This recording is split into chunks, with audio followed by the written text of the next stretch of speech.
என் உண்மையான அன்புள்ள பாசமுள்ள என் சொந்தங்களுக்கு இனிய மதிய வணக்கம். எல்லாரும் நல்லா இருக்கீங்களா? சாப்பிட்டீங்களா? எப்படி இருக்கிறீங்க? நானும் இன்றைக்கி ஞாயிற்றுக்கிழமை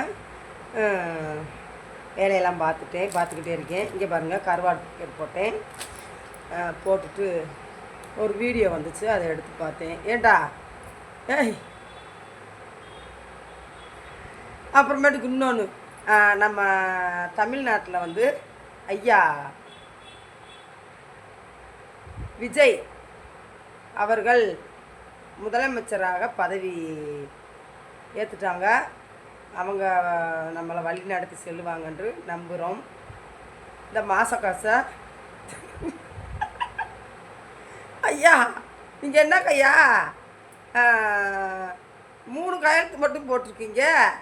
முதல் கையெழுத்து எங்களுக்கு தானே போடணும்.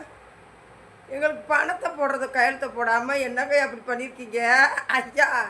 எதை வேணாலும் லேட்டாக பண்ணுங்க, ஆனால் எங்களுக்கு தாய்மார்களுக்கு போட்டு விட்டுருங்க ஐயா. ஐயா முதலமைச்சர் ஐயா, ஐயா முதலமைச்சர் ஐயா, எங்களுக்கு போட்டு விடுங்க ஐயா. இன்றைக்கி தேதி 10 ஆயிடுச்சு, சரிங்களா?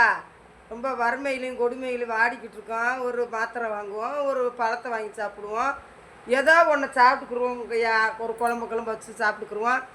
அதனால் தாழ்மையுடன் கேட்டுக்கொள்கிறேன், தாய்மார்களுக்கு போடும் காசை சீக்கிரமாக போடுவீங்க என்று நம்புகிறேன். அதை போடுங்க, சரிங்களா? நீங்கள் போட்ட 3 கையெழுத்து சூப்பர் தான், ரொம்ப சந்தோஷம். அப்புறம் ஒரு காமெடி கேளுங்க. தமிழ்நாட்டில் ஒரு நடிகர் முதலமைச்சர் ஆகிறது ஒரு பெரிய காண கிடைக்காத காட்சி. இது எங்குமே நடந்ததில்லை அப்படின்ட்டு மயனாக இருந்தாலும் பரவாயில்ல, அவனை கலாச்சிருவோம். ஏட்டா தமிழ்நாட்டில் நடிகரே இப்போ பதவியில் இல்லையா? முதலமைச்சராக இல்லையா யாருமே? இன்னொன்று சொல்கிறேன், ஏன்றா இப்போ ஏன் நடிகரை இவரை முதலமைச்சரை பற்றி நான் பேசுகிறேன்னு சொன்னால், எங்கள் கலைத்துறையிலிருந்து தான் வந்திருக்காரு. நாங்களும் நடிகர், நாங்கள் கலைத்துறையில் தான் இருக்கிறோம். எங்கள் நடிகர் துறையை சேர்ந்த என் அன்பான என் பாசமான ஜோசப் விஜய் என்னும் நான் பெத்த மயன் இன்னைக்கு முதலமைச்சராக வந்திருக்கிறாரு. எந்த வழியில்? எங்கள் துறையில் இருந்து வந்திருக்கிறார். நாங்கள் ஒரு சினிமா துறையில் நடிக்கிறவங்க, யூடியூப்பில் நடிகர் அப்படின்ற முறையில் விஜய் வந்து முதலமைச்சராக எங்கள் வழியில் வந்திருக்கிறார். அதனால நான் ரொம்ப ரொம்ப ரொம்ப ரொம்ப பெருமைப்படுகிறேன், சரிங்களா? சந்தோஷம் அடைகிறேன், பெருமைப்படுகிறேன். முதல் சந்தோஷமே நான் படுறேன். என்னங்கய்யா ஜோசப் என்னும் நான் விஜய், நீங்கள் வந்து எங்களுக்கு 1000 ரூபா காசை போட்டு விடுங்க சீக்கிரமா. என்னங்க 1000 ரூபா காசை போட்டு விடுங்க ஐயா, சரிங்களா ஐயா? இப்படி மாயா பேச தெரியுமா தெரியாதா, நடிக்கிறாங்களான்னு தெரியலையா ஐயா? என்ன? சரி மக்களே, இதெல்லாம் இருக்கட்டும். சினிமா துறையிலேருந்து யாருமே முதலமைச்சராக நாட்டில் பதவி ஏற்றுக்கிறலையா? சொல்லுங்க நீங்கள் சொல்லுங்கள் நியாயத்தை. நடிகர் யாருமே முதலமைச்சராகவே இல்லையா? விஜய் தான் தமிழ்நாட்டில் நடிகராக முதலமைச்சராக வந்திருக்கிறாராம். இவன் சொல்கிறான், இவனை என்ன பண்ணனே எனக்கே தெரியலை. அதுக்கப்புறம் இன்னொன்று சொன்னான், நான் இப்போ பையா தெரியா இது மாதிரி சொல்கிறேன். உலகத்திலேயே நாட்டிலேயே தமிழ்நாட்டிலேயே உலகத்திலேயே எங்கும் இல்லாத இடத்தில் நாங்கள் சேர்க்க போகிறோம் அப்படின்றான். ஐயோ கடவுளே, உலகத்திலே இல்லையா?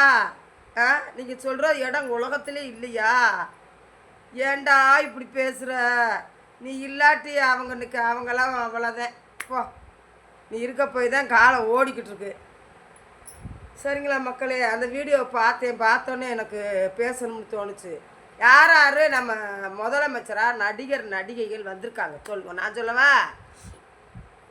நம்ம அம்மா, மக்களால் நான் மக்களுக்காகவே நான் அப்படி அப்படின்ட்டு நம்ம அம்மா ஜெயலலிதா நடிகை தானே முதலமைச்சராக இருந்தாங்கல்ல. அதுக்கப்புறம் கலைஞர் யார் அவர் ஒரு நடிகர் தானே. 2. அதுக்கப்புறம் யார் நம்ம புரட்சி தலைவர் எம்ஜிஆர் தலைவர் நம்ம ஐயா, அவர் நடிகர் தானே. இத்தனை பேர் இருக்கிறாங்க. ஏண்டா நேரத்தக்கன நீ பேசுவியா? சரி, நான் இன்னொன்று கேட்குறேன். டிவிக்கில் உங்கள் வீட்டுக்கிட்ட வந்தாங்களே, வீடியோ போட்டியா ஒன்றதில்? ஐயோ ஜெயிப்பாங்களோ தோப்பாங்களோ தெரியாதே, அசிங்கமாயிருமே. எல்லா பேருமே வேறு இடத்துல இருந்து தான் இப்போ மாறியிருக்கோம். நானுமே அப்படித்தான் மாறியிருக்கேன். சரியா? எல்லாம் நிறையா பேர் மாறியிருக்காங்க. ஏன்னா நேரத்தக்கன நல்லா பேசுகிற. சபாஸ் போடு போடு போடு போடு போடு போடு. அதுக்கப்புறம் கொஞ்சம் கொஞ்சமாக அப்படி இப்படின்னா ஒரு வீடியோ போட்ட தூக்கி ரொம்ப மோசம். உன்னை மாதிரி இப்போ அதான் எல்லோரும் உன்னை என்னென்னமோ சொல்கிறாங்க. நான் சொல்ல மாட்டேன். நான் நேரத்துக்கு தகுந்த மாதிரி பேசுகிறேன் நீ. ஐயோ சரி, மக்கள் நல்லா ஆட்சி நடக்கட்டும், நல்லதே நடக்கட்டும். நம்ம எவ்வளோ ஒரு வாரமாக அண்ணன் தண்ணி குடிக்காமல், பச்சை தண்ணி கூட வாயில் படாமல், சோறு கூட நாங்கள் காய்ச்சாமல் பட்டினி பசிமா கிடந்தோம்மா. ஒரு வாரமா ஒரு நாட்டுக்கு இப்படி ஒரு பிரச்சனை வந்துக்கிட்டு இருக்கேண்டு. என்ன, நான் கட்சியை பற்றியெல்லாம் பேசலை. இருந்தாலும் ஒரு பக்கத்து வீட்டில் ஒன்று நடக்குதுன்னா நமக்கு மனசு கேட்குமா? அது மாதிரி தான் எல்லாமே. அதை விட முக்கியமானது என்ன தெரியுமா? எங்கள் குடும்ப தலைவி வேறு, அவங்க புருஷன் பொண்டாட்டியோடு இருக்காங்க. நாங்களாம் விதவை. ஒரு இந்த காசு ஓஏபி வாங்குகிற காசுக்கு வாங்குவோம். அந்த காசு லேட்டாகுதே எப்போ வரும்னுக்கிட்டு இருந்தா. அவர் ஐயா என்ன பண்ணியிருக்காரு, 3 கையெழுத்து போட்டிருக்காரு. ஐயா முதலமைச்சர் ஐயா, தயவுசெய்து ப்ளீஸ் உங்களுடைய முதலில் கோரிக்கை வைக்கும் மதுரை திருப்பாலை வளர்மதி நான். சரிங்களா? அந்த மாத காசுக்கு என்னான்னு பார்த்து அதை ரெடி பண்ணுங்க. அதை கையெழுத்து போடுவீங்கன்னு பார்த்தேன். சரி, அடுத்தடுத்து நீங்கள் கையெழுத்து போடுவீங்கன்னு நினைக்கிறேன். போட்டுத்தானே ஆகணும். முதல் வேலையாக இதை செய்யுங்க ஐயா. மக்களுக்கு காசை போட்டு விடுங்க. சரிங்களா? பெண்கள் பூரா அப்படியே கொதிச்சு போய் கிடக்குறாளுங்க. வீட்டுக்கு தவணையை வாங்கி வச்சுருக்காளுங்க, கடனை வாங்கி வச்சுருக்காளுங்க, லோனு. இப்படி வெறும் கடங்காரியாக இருக்காளுங்க. எவ்வளோ பார்த்தாலும் எங்கே பார்த்தாலும் கடங்காரி தான் இருக்காளுங்க. அந்த கடனை வாங்கி இங்கிட்டு போடுறது, இந்த கடனை வாங்கி அங்கிட்டு போடுறது. அநியாயம் தாங்க முடியல. அவளுங்க கடங்காரி அநியாயம். அதனால் எல்லாமே நல்லதே நடக்கட்டுமுங்க ஐயா. எங்களுக்கு அந்த மாத காசை தயவு செய்து போட்டு விடுங்க. சரிங்களா? அவங்கள தாழ்மையுடன் கேட்டுக்கொள்கிறேன். இத்துடன் நான் இந்த வீடியோவை முடித்துக்கொள்கிறேன். எனக்கு ஷேர் பண்ணுங்கள், கமெண்ட் பண்ணுங்கள். அப்படியே பார்த்த உடனே ஹைப்பு கொடுங்க. ஹைப்பு கொடுத்தா தப்பா நல்லாயிருக்கும். ஹைப்பு கொடுங்க மக்களே. பாய். என்றும் உங்கள் மதுரை வளர்மதி. வணக்கம். இல்லை, அப்பப்போ சந்திப்போம், டெய்லியும் சந்திப்போம். டாட்டா போட்டு போக மாட்டேன், தினமும் சந்திப்போம் மக்களே. அதுக்கப்புறம் நம்ம யூடியூப்பில் கமெண்ட் போடும்போது நான் ஏதாவது கோவமாக பேசுவேன். பெரிய மனுஷி தானே பேசுவேன். அதெல்லாம் மனசுக்குள்ளே எடுத்துக்கிறாதீங்க. சரிங்களா? எல்லோரும் சந்தோஷமாக இருப்போம். லைவ் போடுவோம். இப்போ வாங்க. பாய்.